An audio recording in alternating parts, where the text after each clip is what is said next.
ano ngayon yung alam mo na kalokohan, di umano, sa Kongreso at COMELEC na dapat mong ibunyig sa tao? Wala kaming pakialam dyan sa mga pamemera ninyo sa gobyerno dahil hindi kami kasali dyan at busy kami sa pakikipaglaban sa mga kalaban ng gobyerno. Pero kapag kami na binoboto ng milyong-milyong Pilipino ay tatarantaduhin ninyo, ikikwento namin lahat sa taong bayan ang mga kalokohan ninyo sa gobyernong ito. Yan po. Yan ba'y inaamin nyo sa inyo galing, Chairman? Yes po sir, sa akin Okay. po yan, dahil totoo Okay. po yan. Opo, sige. Ayan totoo. So it means, on his part, it's not just an opinion, it's factual. Okay, tuloy. Ganito po, ito pong inyong sinasabi na meron kayong mga impormasyon na alam sa mga kalokohan kung paano nagkakapera sa mga desisyon, umano, accreditation at mga project at funds, meron ditong kulatilye kung hindi kayo ipoproklama. Kapag ba kayo pinoklama na, hindi nyo ito gagawin na? Hindi sir, Okay, tingnan nyo i-analyze natin yung paano siya sumagot ginagawa namin yan. O, ginagawa daw nila. So, in other words, kung ginagawa nila, nag-i-imbestiga sila ng mga korupsyon. So, ang tanong natin, okay ito lang naman mga kaklira. Sabi ko nga sa inyo, Duterte youth na sila, 2019, nagkaroon ng pandemic 2020. Di ba? So, nag-investigate ba sila sa anomalyang kinasasangkutan di umano ng Pharmally at saka ni dating Pangulong Duterte at saka ng DOH? Meron ba? Tanong ko lang naman. Okay. Pangalawa, syempre, na-involved si VP Sara, although ito'y nasa issue na to sa impeachment trial. Pero prior to that, nag-investigate ka ba? So, ang iniimbestigahan mo ba, kasi may nasaan? Una-una, nasaan yung mga investigation mo about corruption? Pangalawa, sino-sino lang ba yung iniimbestigahan mo? Kapag ka baka kampi mo, hindi mo iimbestigahan? Go lang. Tanong lang yon, di ba? Kasi sabi niya, ginagawa nila eh. Okay, tuloy. Alam nyo, ang Duterte Youth Party List po, ang kaisa-isang nakaupo sa Kongreso na nag-file ng panukalang batas para ibalik yung death penalty sa mga kurakot. Okay, ito paano kala? Pero ang tanong kasi is, ito ba yung may katotohanan? Di ba?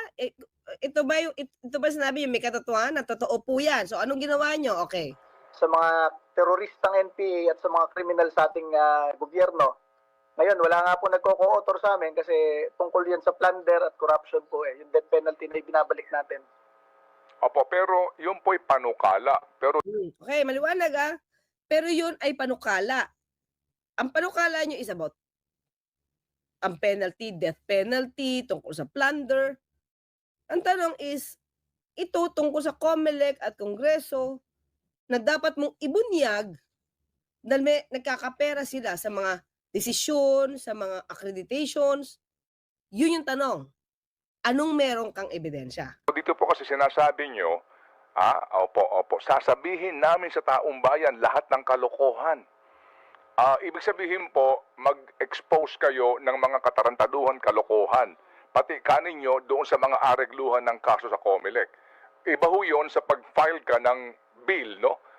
Concerning plunder or death penalty sa whatever. Iba ho yung may sinasabi ka na may alam kayo na dapat isiwala sa taong bayan. Okay, maliwanag eh. Kasi leader ka. May alam ka na eh. Sabi mo, ikukwento mo. Pag di ka na paupo, ikukwento mo. Di ba ganyan din yung dating mga sa tukhang, di ba? Maraming sabi, hindi na vet, pero sa listahan, tapos biglang magbabanggit ng pangalan, ang dating Pangulong Duterte. So, ganun ba yung style? Katulad, hirap kasi, no? May mga sinasabi, ganito, authenticated daw yung AI. Nadinig ko yan eh, sinabi ni VP Sara. Dito lang, bago mag-election. Authenticated daw yung video, di ba? Pinakita ni Atty. Harry Roque. Pero hanggang ngayon, wala pa. Di ba? So, ang dami kasing mga salita, maraming mga salita na makapaggawa lang man ng intriga. Ay, sorry mga kaklir. Ay, nakalimutan ko. Expert pala si dating Pangulong Duterte. Inamin naman pala niya. Sorry naman. na eksperto pala silang gumawa ng intriga.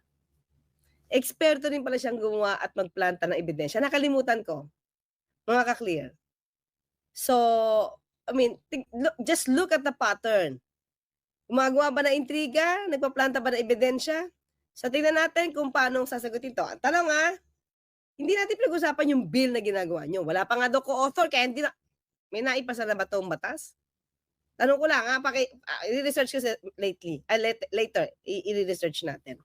So, hindi batas ang pinag-usapan natin, hindi mga panukalan yung batas pinag-usapan natin. Ito may alam ka eh. Sabi mo may alam ka eh. Kukwento mo eh. So, ano yun? Diba? Ano yun? Ano yun? Ba't hindi mo sinisiwalat sa taong bayan? It's your responsibility. Diba? May responsibilidad ka dyan. Dahil alam mo eh. Oh. Ano po yung alam nyo na yon? Yan na. Ano po yung alam nyo na yon? Yes, ganito na lang, sir. Yeah. Ito lang po, sir. Yan, may ganon. May pa-ahem na. Para mabilis na statement po. Kami po sa Duterte Youth Party List ay binoto ng lampas 2 milyong Pilipino. Ang layo, di ba? Ang tanong, ano po yun? Mga ka-clear. Ano po yung alam nyo? Kasi, kaya ang tanong dito mga ka-clear, tingnan nyo kung paano unang siyang tinanong. Tingnan nyo to. Paano siya tinanong ni Sir Ted Filon? Kayo po ba ang nagsulat nito? Post kasi yun eh. Opo. Yeah. Opo. So, kayo nagsabi nito? Opo. So, in other words, pwede kasing ikaw yung nagsulat, pero pinasulat ka lang. Pero dito, siya yung nagsabi, siya yung nagsulat, so may personal knowledge siya. Yan. Ha? So, siguro kung attorney in fact ka lang, at yun na na-interview ni Senator Ted Filon, pwede mong sabihin wala kang personal knowledge kasi ikaw lang yung nagsulat or ikaw lang yung nag-post. Pero dito umami siya pareho, siya yung nagsulat, siya yung nagsalita. Diba? So anong lulusot mo ngayon dyan? Ano ngayon yung alam mo na kalokohan, di umano, sa Kongreso at COMELEC, na dapat mong ibunyig sa tao? Mahalal ka man o hindi ka mahalal, it's your obligation. Bakit? Parte ka ng gobyerno. Nasa Kongreso ka. Diba? Sige, tuloy natin ha. Pero ngayon, ang segue niya, binoto kami ng milyong-milyong Pilipino. Okay, tingnan natin. At nakita namin, kahit yung ating mga pulis at sundalo sa local absentee voting, ang pinakamalaking boto po nila, Duterte Youth Party List. Anong connect? May connect ba mga clear?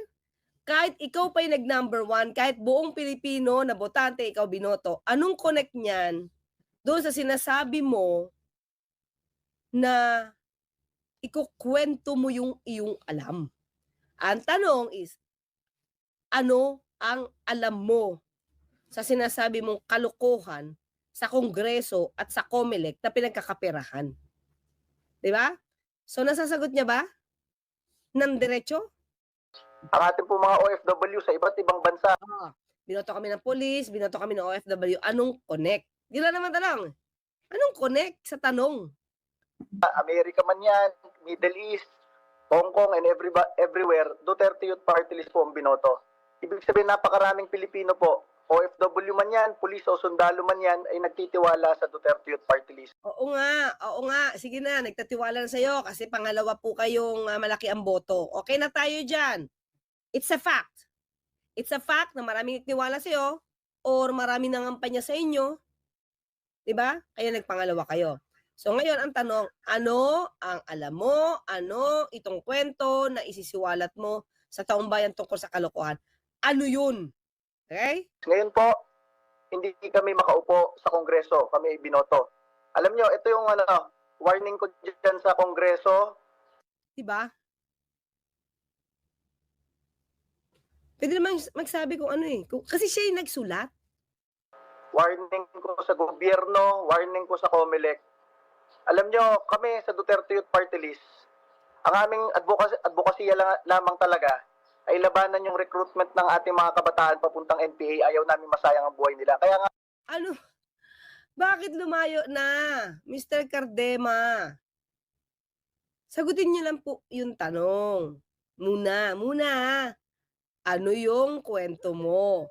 Ano yung alam mong kalokohan?